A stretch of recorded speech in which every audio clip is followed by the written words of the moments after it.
নানা সংকটে ধুকে ধুকে চলছে বাগেরহাট 250 শয্যার জেলা হাসপাতাল। ফলে সঠিক চিকিৎসা থেকে বঞ্চিত হচ্ছেন স্থানীয়রা। শুধু তাই নয়, গত বছর থেকে বন্ধ আছে আইসিইউ ইউনিটটিও। এতে নষ্ট হচ্ছে সরকারের কোটি কোটি টাকার মূল্যবান যন্ত্রপাতি।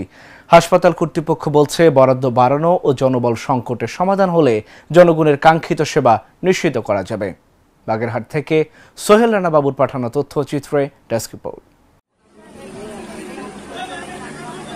1970 সালে 50 শয্যা নিয়ে বাগেরহাটবাসীর চিকিৎসা সেবা নিশ্চিতে বাগেরহাট সদর হাসপাতালটির যাত্রা শুরু হয়।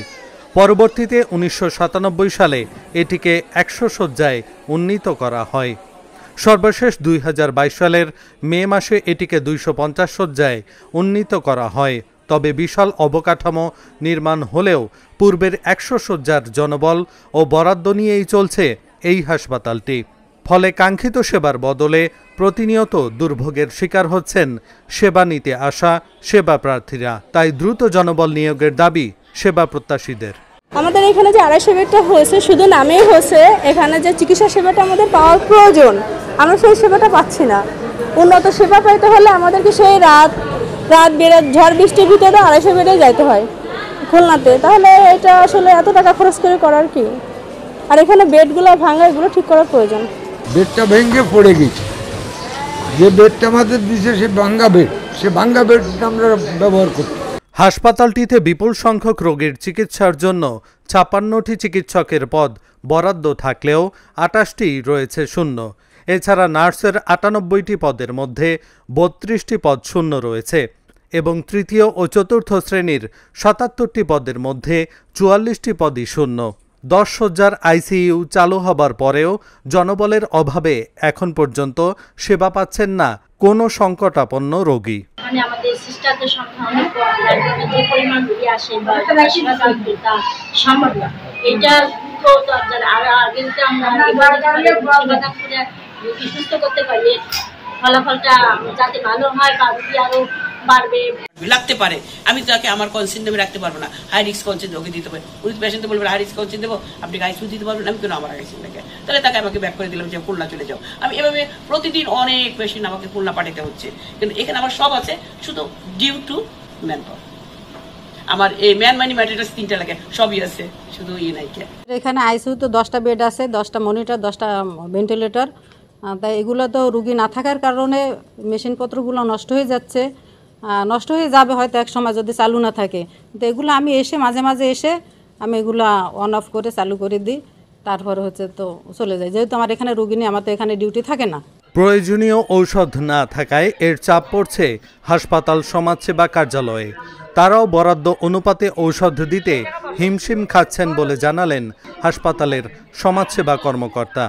নরমালি আমরা 2-3 লক্ষ টাকার ওষুধ মাসে দিয়ে থাকি, যে বরাদ্দ আমরা পেয়ে থাকি তাতে আমরা এইভাবে দিয়ে থাকি। কিন্তু গেল মাসে 4 লক্ষাধিক টাকা আমরা রোগীদের ওষুধের পিছনে ব্যয় করেছি, তাও আমরা সকল রোগীকে ওষুধ দিতে পারিনি।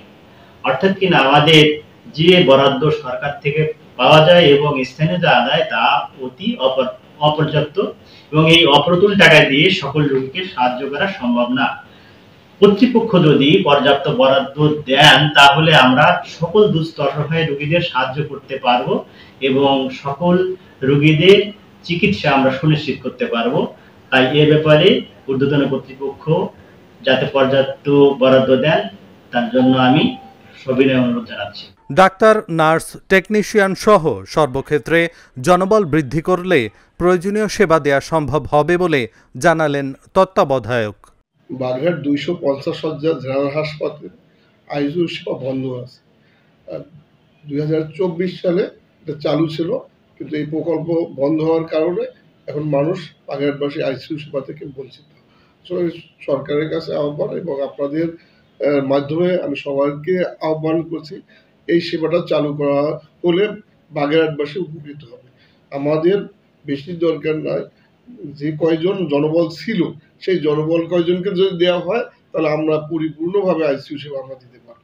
আর জনবলের কথা বলতে গেলে বাগেরহাটের 250 শয্যা জেলা হাসপাতালের এখনো 44% চিকিৎসকের যত পোস্ট আছে তার 44% চিকিৎসক আসলে উপস্থিতি আছে। আমার এখানে পোস্টিং, আর পোস্টগুলো কিন্তু ভ্যাকেন্ট। আসলে 250 বেডের কথা বললেও আমাদের কিন্তু হাসপাতালে প্রায় 350-400 রোগী ভর্তি থাকে। প্রতিদিনের প্রায় 1000 থেকে 1500 রোগী বহির্বিভাগে আসে এবং 200 থেকে 250 রোগী আসে জরুরি বিভাগে। প্রয়োজনীয় জনবল ও বরাদ্দ বৃদ্ধি করে বাগেরহাটবাসীর প্রয়োজনীয় চিকিৎসা সেবা সুনিশ্চিত করবে কর্তৃপক্ষ, এমনটাই প্রত্যাশা সকলের। Dhaka journal, news desk.